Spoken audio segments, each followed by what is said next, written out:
Hey guys, welcome back to Simply Social Work. My name is Brianna, and today I'm going to be reviewing my favorite. I'm obsessed, totally biased. I'm going to be reviewing the trend that is the home edit.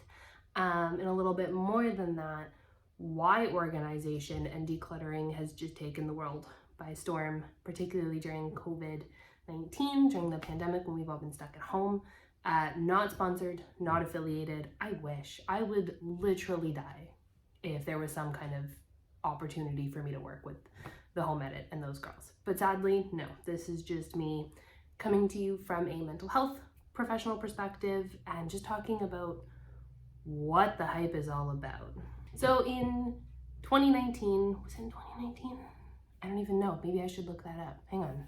So in 2020, we were in peak lockdown. Everyone was stuck at home, and Netflix released a little show called Get Organized with a company called The Home Edit, hosted by Joanna and Clea. The world exploded. There were like 3-hour lines at the Container Store, which we don't have in Canada, but it's basically like organizer heaven. I want it so bad. We don't have it here yet. Everyone was running out of product. Their books were sold out on Amazon, everywhere you could buy books, and everyone took a look at their own homes. So what is the deal, right? It's organizing. Why are people going so crazy? Why did I maybe watch the entire season in a single night and my, at the time, fiance, now husband, came home to a completely different kitchen when he woke up in the morning? Hypothetically, I'm sure that might have happened to somebody. Anyway, I think part of the success that was the home edit was the time it came out on. But I mean, they had grown their whole business online. Aesthetics is key. It's gorgeous. And they built it all on social media, and then they got a show out of it. I think part of why the show became so popular is when it came out. So it came out when everyone was really taking a look around them because they could only really see their own four walls. We were stuck at home and people were reevaluating. Right here in Ontario, even the amount of pool building requests was skyrocketing in 2020 because people realized that my home isn't exactly everything I want it to be, and let's make it what I want it to be, because we didn't know how long we'd be stuck there, right? So let's make the most out of it. So people really turned to their space and looking at, did it spark joy, to steal from Marie Kondo's show, which also was really great. The book, the Danish book, the Little Book of Hygge, I apologize if I didn't pronounce that correctly, often became popular again in 2020 because the whole question is about your space, and is it cozy, is it comfy, is it something that works for you? You know, I've talked about supportive environments a lot. So let's look at decluttering. What's the deal? What's the hype? Decluttering does have, scientifically, a benefit to your mental health. Our environment is a huge impact on our mood, on our thoughts. And so if we have a chaotic environment, we often can feel chaotic in our own minds. This is especially true for neurodivergency, something like ADHD, where what you see around you and your environment does have a big impact on your own inner self. Same with something like certain traits of autism. If you're overstimulated, it's really hard to focus. It's really hard to feel calm because there's so much chaos around you. It is worth noting, though, that a slightly disorganized space has been shown sometimes to actually improve creativity. So it just goes to show we don't live in a world of absolutes, right? It's not perfectly clean or totally chaotic. It's really about finding what works for you. And I've talked so many times about my belief that it really is all about whatever works best for you and making that system to help you succeed. So there are benefits to decluttering, though, right, and having a slightly more organized space. There's quite a few. So there are better focus, higher self-esteem and confidence. Part of that comes into play is when you kind of take ownership and really clean up your space. It actually provides a sense of accomplishment, which then, like I've talked about before, releases some of those feel-good emotions, some of those feel-good hormones, which then help you feel more energized and more motivated, and also reminds you that you've got this, right? That you can tackle a room and make a positive change. And it's a very physical, you can see it, right? If you've got a super cluttered room and then you don't after, that's a very physical before and after. better relationships, right? How many times have you argued or bickered with your spouse about the dishes, for example, right? Often we're not talking about the dishes, but if you have 100 dishes, that's a lot harder to manage for two of you than if you have, say, the amount of dishes that you need. So also it reduces your risk of asthma and allergies, because the more stuff we have, the more there is to clean, the more dust there is. That's another benefit. Having less stuff is less work at the end of the day. Right? It's less stuff to clean, less stuff to dust, less stuff to clean out of the fridge, less laundry to do. It also can improve your lifestyle and overall well-being. Part of that comes in to play when it comes to decisions, right? If you have, like maybe someone that's talking right now, if you have too many clothes, in the morning when you open your closet, you're like, I don't even know what I have. I don't even know what I want, because there's just so many options. If you take some of those away, when you wake up in the morning, you're not already starting your day with some decision fatigue, because you just purely have less to go off of, right? And with the reduced decision fatigue, that can also again help with overstimulation, right? If you have too many things around you, that can be really visually stimulating. If you watch the Home Edit, they talk about visual clutter a lot, which is basically how much stuff you have around you, right? And sometimes even just seeing it, that's a lot of stimulation for your brain to process, and a lot of outside stimuli for you to kind of navigate on a daily basis, and that can be tiring. So it also can therefore reduce anxiety, and also can help improve your self-awareness, right? By decluttering, a lot of the methods, Marie Kondo did it, the Home Edit does it, and it always looks like a bomb goes off, because they pull everything out. And sometimes we are kind of pack rats, and we shove everything in, and we're like, oh, it's in a container, so I don't have that much stuff. When you pull it out, it helps remind you just how much stuff you have. And sometimes that can be good, right? Sometimes you can find lost things. Oftentimes it can remind you that you got too much stuff, or you have more than you need.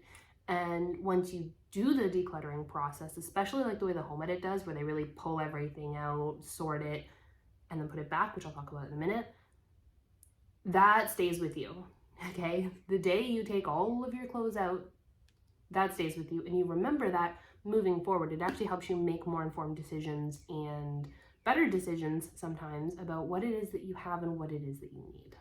And so again, right, the benefit of having a tidy environment, because untidy environments can cause stress, they can actually impact your sleep, and that can make you more irritable and less peaceful overall, right? If you're not living in an as supportive an environment as possible, you're more likely to struggle. And if we can fix that, let's fix that. So the Home Edit in particular, from a mental health perspective, I think it is one of the best approaches to decluttering, and here's why. I love organizing. If there's an organization show, I'm watching it. What I like about the Home Edits one is it's not minimalism. And the reason I like that is there's limited pressure, right? When we're talking about minimalism or having a specific amount of pieces, right? I know a lot of people didn't like the KonMari method at one point because she said the ideal number of books is 32. It's not 32, not for me, right? So that was off-putting, because then we're trying to conform to a number. She did clarify and say it's what works for you, but with minimalism, there often is an ideal number, right? You want the minimal amount of stuff. And sometimes that doesn't work for everyone, right? Maybe you like to collect mugs, or maybe you really like to change up your wardrobe all the time. Maybe you have too many books in your house and now need a whole room for them. Again, hypothetically, maybe. Or maybe you love to cook. Maybe you're a foodie, so you have so much stuff in your kitchen that may seem like it's not used on a daily basis, and it isn't, but when you need it, you need it. So what I like about the Home Edit is it's all about function and form, right? They make it look gorgeous. They use the rainbow method, and they organize by color to really make it look really nice, make it look aesthetically pleasing, but it all has to function. And while they have an edit process, a decluttering take out process, the new season even has episodes where they have a kid is not having it, right? Kid is not getting rid of their stuff. Or someone's the family historian and they need to keep quite a bit of stuff for the family traditions, and they make it work. So it's not, in my opinion, I have coffee. It's gone cold. I don't even know why I'm still holding it, but I drank cold coffee. It's whatever. Anyway, so to me, it's less about just getting rid of as much as you can in decluttering, and it's more about, okay, let's get rid of what we don't need, but then let's revamp what we do need in a way that actually works for us, right? They're big on zones, on systems. And if you notice, especially in this season, the clients stay around longer than they did in the first season because they really need to get a sense of their lifestyle. They need to know what their process is, what works, what doesn't. Some people want to put all their cereal in gorgeous canisters. I do, but I don't want to put everything in canisters because I don't have that kind of time. Whereas some people, maybe they do have that kind of time and they really want to. Others don't do canisters at all because that does not work for their lifestyle. So I like that it's not minimalism. I like that it's low pressure. It's all about creating supportive systems. And part of that comes with zones. When you know where things go, you know where they go back.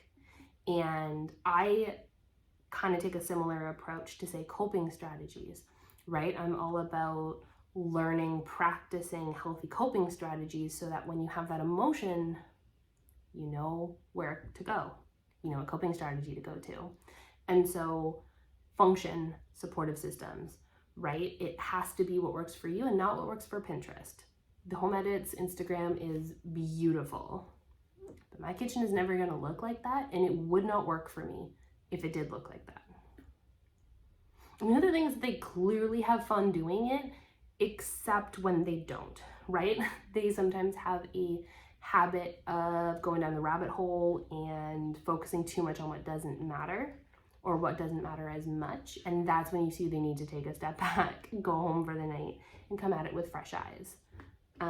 And finally, I think the show really shows that it's for everyone, right? They have celebrity guests, they have non-for-profits, organizations, and then they have just a typical family, right? Who has a busy bedroom or something like that. So it shows that even the people that have it all put together, they don't. We know that they don't, but we like to think that they do because social media makes them look gorgeous. Even those people need this help and need this outside organization, and so do we, right? It kind of shows that everyone can benefit from something like this. So I think overall, I totally understand. People sometimes need something else to turn to, and right now this became our own spaces. It became our houses, or if you're famous, your tour bus, whatever, I can dream. And it became about creating the best life possible with what we have, right? You don't need the fancy bins, you don't need the fancy boxes. It can help, and sometimes we are very aesthetic creatures, so if it looks nice, we tend to be more likely to utilize it. But it showed that we didn't have to do any of that. And so I think it was great. I highly recommend it. And if pieces of their process don't work for you, modify it. I'll give you an example. I love it. My husband, I organize all the time at home. They do the color coding system, which I love, except for books. I'm sorry, I have to. No. Because not all series, they don't all go next to each other. So for me, that would be a chaotic mess. My husband would not do it. I won't do it. So I modify the process. And that's totally normal, totally okay. So I 100% encourage, if the show maybe is motivating you or you're wanting to watch it a little bit more, get up and try it. See how it works for you. There are so many benefits to organizing and decluttering for your space, for your mind, for your money. There is the financial component for sure. And why don't we all get a little bit organized? So I really hope that you liked this video. If you did, be sure to give it a like. My last reaction video to Disney's Encanto, thank you so much for the support. I guess it's clearly something you guys are interested in seeing more of, so there'll be more of these type of videos on my channel. So be sure to subscribe if you haven't already, and I will see you next week. Take care, y'all.